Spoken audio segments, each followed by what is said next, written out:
am 91 years old, and for exactly 70 decades I have lived a lie that has eaten me alive from the inside out.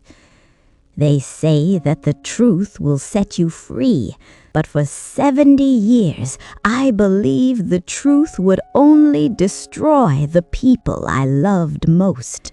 My children look at me and see a dedicated mother, a grandmother who never missed a birthday, and a woman of faith. My community in this small Ohio town sees a pillar of strength, a widow who carried her grief with grace. But as I sit here today, feeling the weight of my years and the fading rhythm of my heart, I realize I cannot take this secret to my grave. The year was 1954. A year the world remembers for its colorful cause and the birth of rock and roll. But for me, it was the year I committed a sin so quiet, so cold, and so permanent that it changed the course of 3 different lives forever. If you are listening to this on Fatica 47, please understand that I am not telling you this for sympathy. I am telling you this because the silence has become louder than my own voice.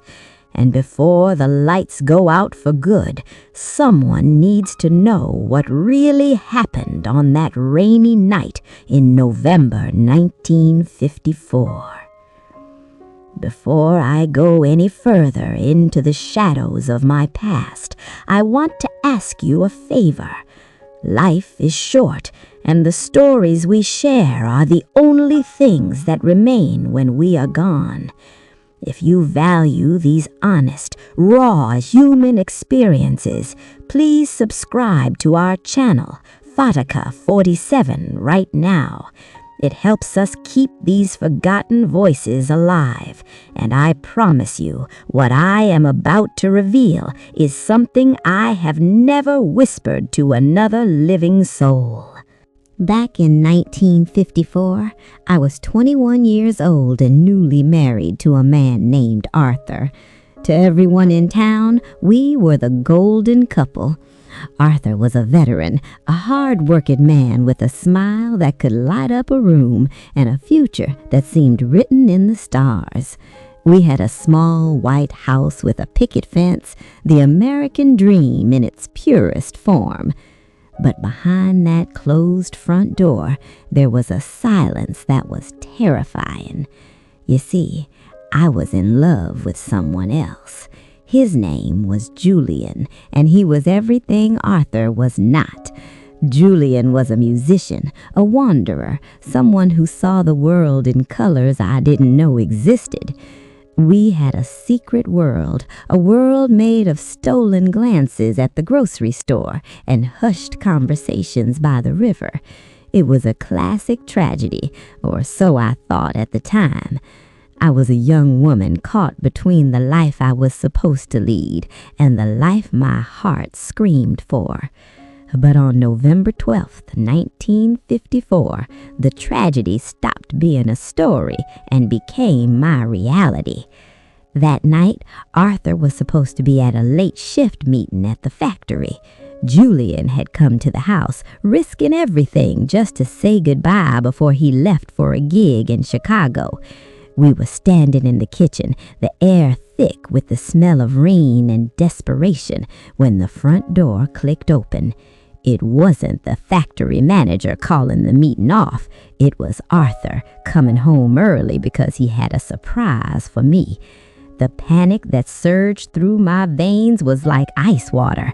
I pushed Julian toward the back door, but Arthur was already there, his face shifting from confusion to a rage I had never seen. There was no shouting, no cinematic explosion of anger. There was just a struggle, a terrible, clumsy struggle in the dim light of our hallway. Arthur grabbed Julian, and Julian pushed back, trying to escape. And then there was the sound, a dull, sickening thud as Julian's head hit the sharp edge of our heavy oak sideboard. I watched the light leave Julian's eyes before he even hit the floor. The man I loved was gone in a heartbeat, in a house built on a foundation of lies.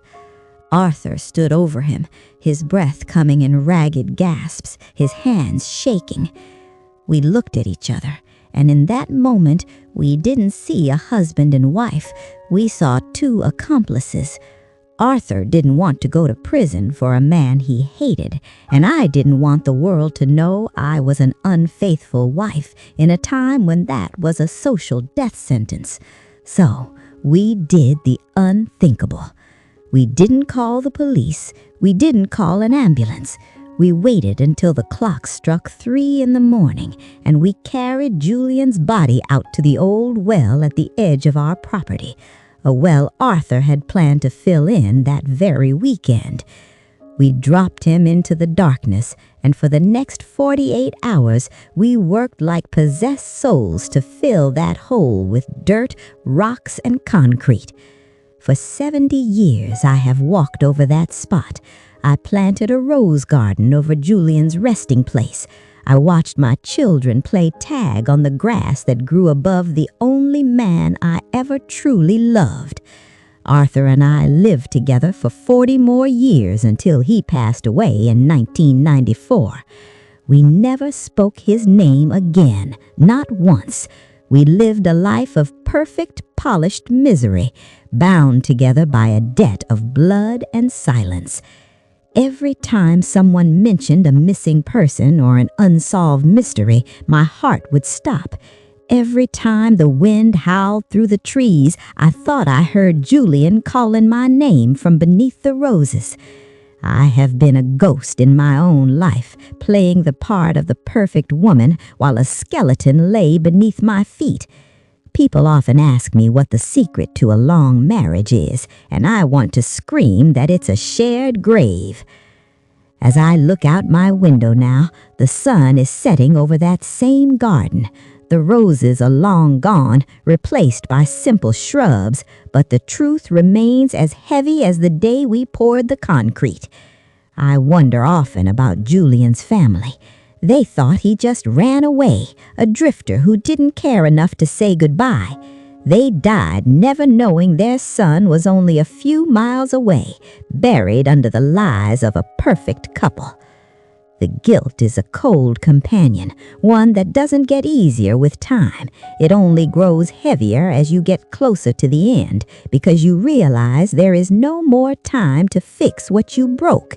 You realize that you traded your soul for a reputation, and in the end, the reputation means nothing. I want you to think about your own life. What are you carrying? What secrets are you keeping to protect a version of yourself that doesn't even exist?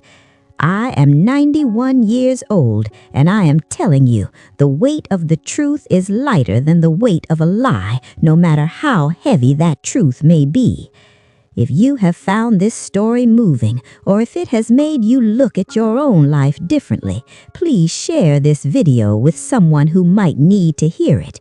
We often think we have all the time in the world to make things right, but 1954 feels like yesterday to me, and yet it was a lifetime ago.